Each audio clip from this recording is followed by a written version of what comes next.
an overview of my full flight sim setup. So that's what I'm going to go through right now. I'll go over every piece of hardware from the cockpit to the screens and everything in between. I'll talk briefly about my future updates and some of the things I'd wish I'd never bought or changed. I think the base cockpit is a great place to start. So this is a Next Level Racing FGT Elite costing around 1000 USD. Now I know what you're thinking, that's not a flight cockpit.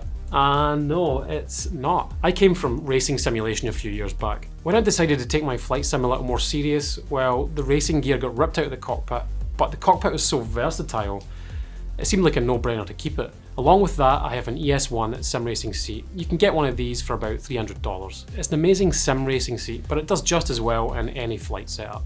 Next, I added the FGT Elite direct mount single monitor stand, the carbon grey edition, with the overhead add-on. All in, both of these together, I think it was about 500 USD, there or thereabouts. I have modified this to hold triple screens. It's not really designed to do so, but it kind of works. Okay, now we get to the juicy bits. For screens, I opted for a triple monitor setup. I went for Gigabyte 32-inch curved 1440p 165Hz monitors, totaling around 900 US dollars. At the time, I wanted something that was fairly high resolution, but also easy for the graphics card to drive. I do like them. The only thing I would say is they don't really seem to have great viewing angles, but as long as you are right in front of it, it's fine. As much as I like these screens, they are also one of my biggest regrets. I wish I had opted for triple 4K 50-inch TVs that had decent upscaling.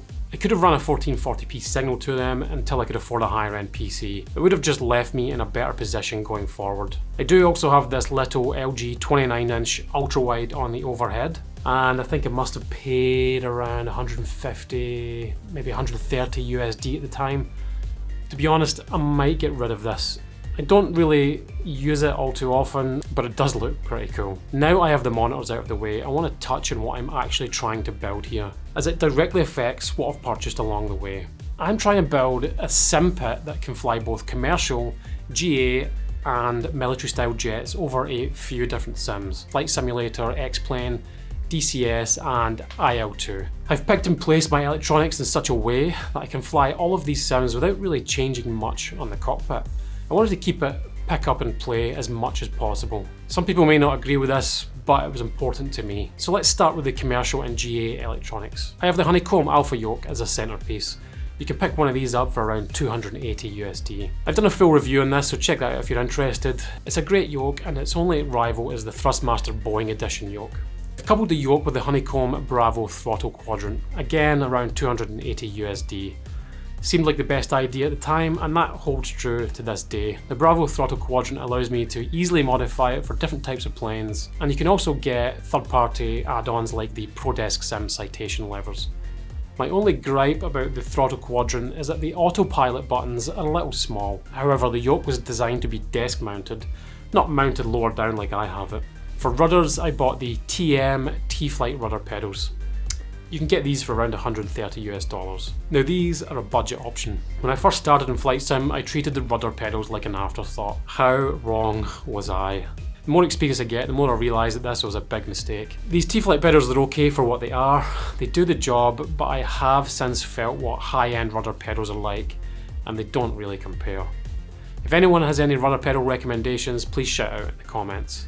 Next is one of my favourite purchases, the Logitech flight panels.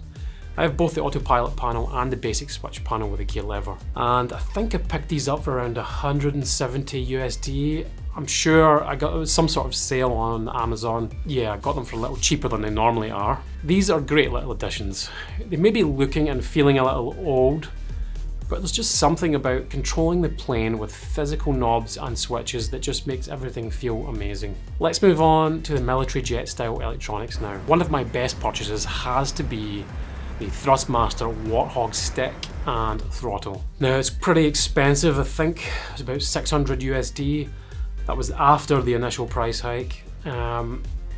This is the mid to high level HOTAS system, which all others are measured. There's nothing much more to say about this other than they feel amazing, and they should do based on what I paid for them. However, I might be upgrading to a Virpil setup this year, but there will always be a place in my heart for the Thrustmaster Warthog controls. When it comes to sims like DCS, there's no better purchase than Track IR, unless you're running a VR setup. Now you can pick one of these up for about $200 US. Track IR allows me to look around the cockpit for better situational awareness in DCS and IL2. There are cheaper alternatives, but I haven't come across one that works just quite as well as Track IR. Then there is my Butt Kicker Gamer Pro. You can get one of these for about $330 US. I love my Butt Kicker, but it's quite expensive for what it does.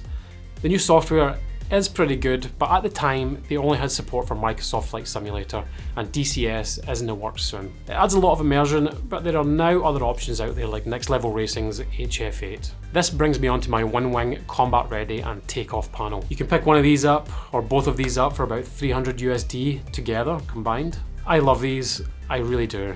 They are dedicated F18 panels that can be used in any sim, but I mostly use them in DCS. I did a review on these last year, check that out if you're interested. I get lots of questions about the screen on top of my yoke. This is a Lenovo M7 running Android. Now you can get one of these for around $100 US. This plugs directly into my PC via USB.